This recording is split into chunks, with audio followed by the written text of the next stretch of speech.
Hello, BookTube. Sorry for the Hitchcockian camera angle, but it has a reason.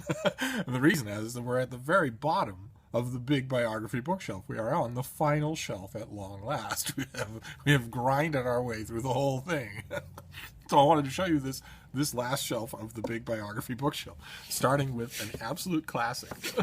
This is "I'd Do It Again" by James Michael Curley, the legendary felonious Boston mayor, in which he tells his own story, and it's just rollicking good time. It's a classic American political autobiography of a type that really ought to be in print. It really ought to be reprinted, but maybe with notes.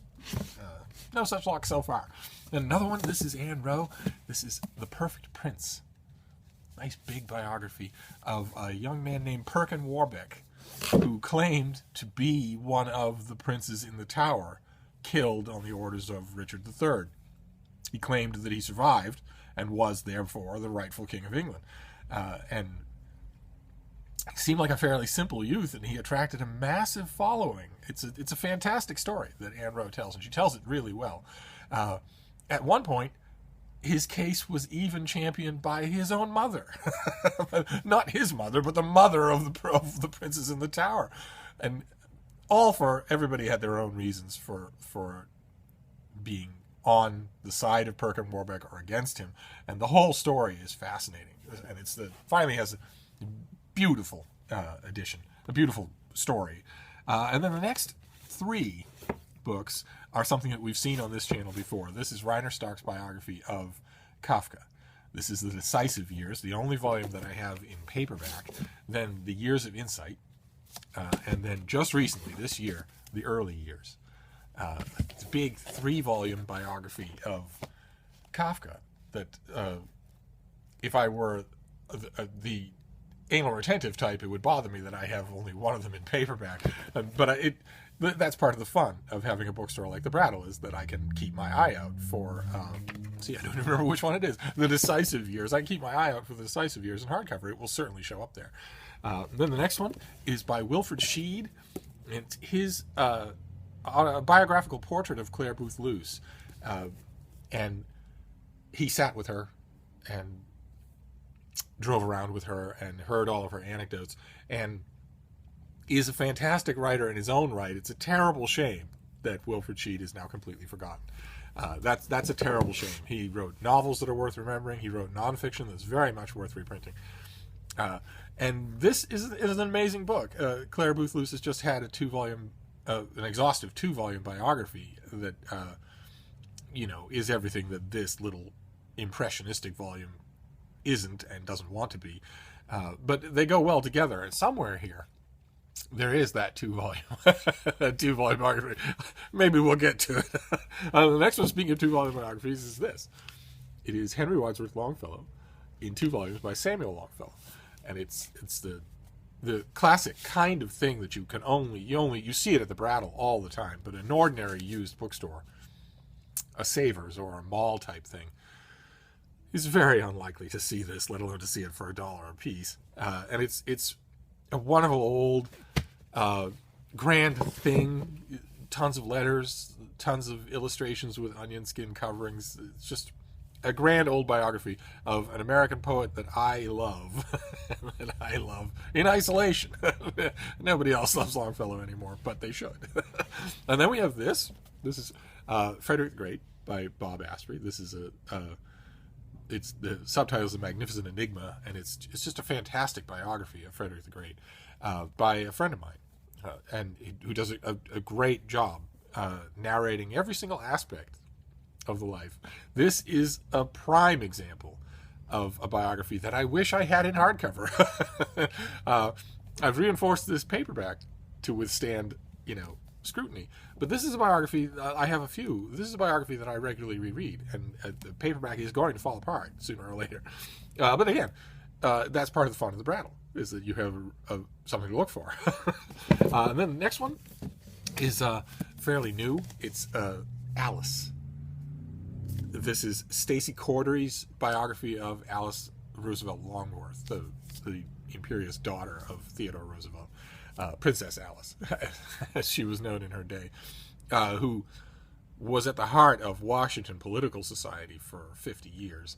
So she's well worth a biography, and this is a fantastic biography, just incredible.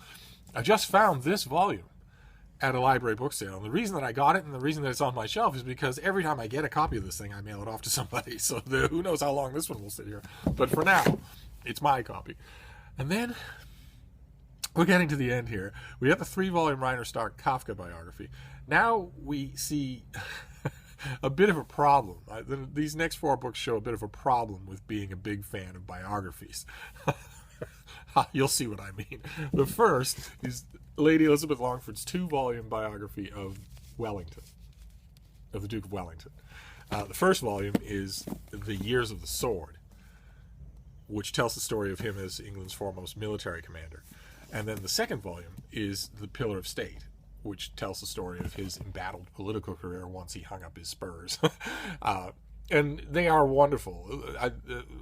Elizabeth Longford is just a wonderful prose stylist, very very reserved, very a twinkle in her eye when she narrates famous things. And her narration of the Battle of Waterloo is really good.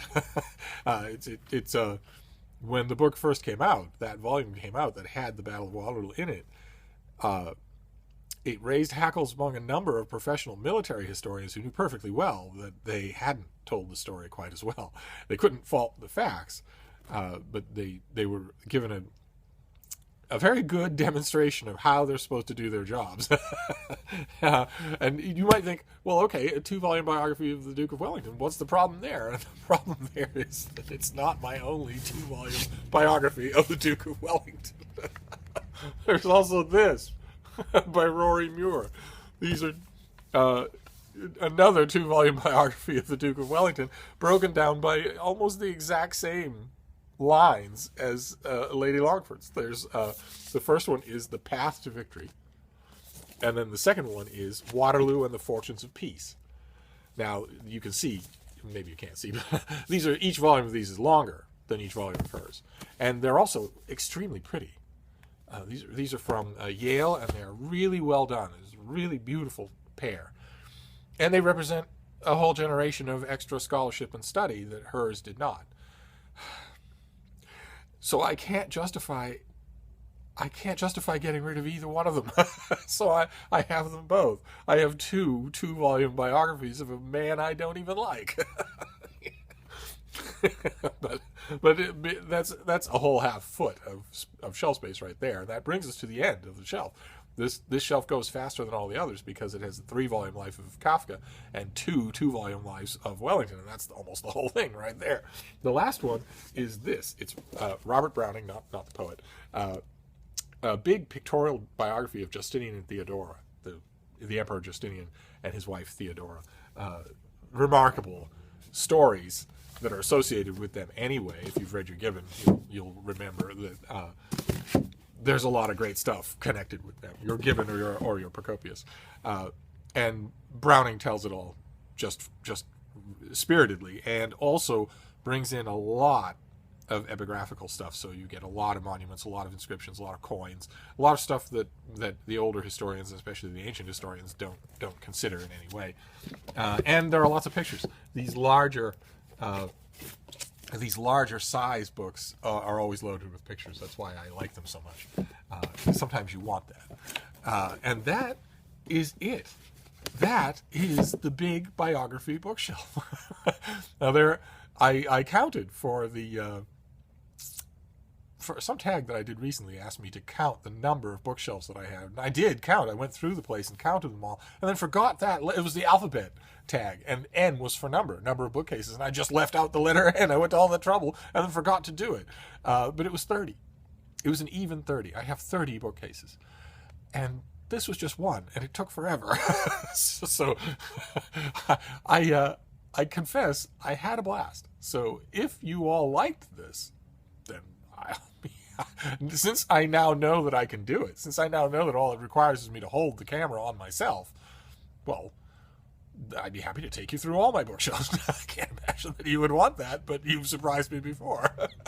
But in any case, be that as it may, that is the big biography bookshelf, and there's plenty more where that came from, but these are the delights of my collection. These and my biographies and my penguins are the heart of my collection. They're the things that I would want if I had to get rid of everything else. But anyway, there you go, and I'll see you soon, Book 2. Thank you.